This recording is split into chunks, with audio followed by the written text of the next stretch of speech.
Winds are horrendous. It really hurts my face.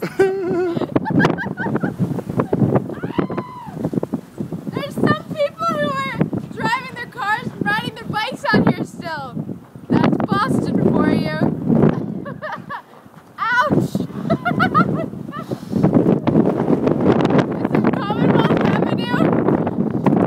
As you can see, all of the stores are completely closed.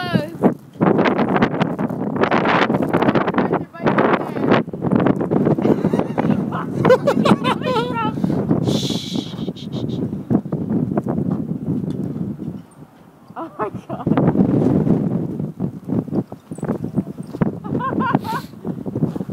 Where could he possibly be coming?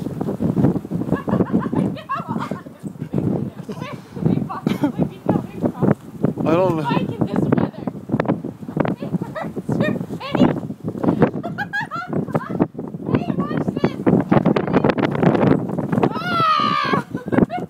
I don't know what that was.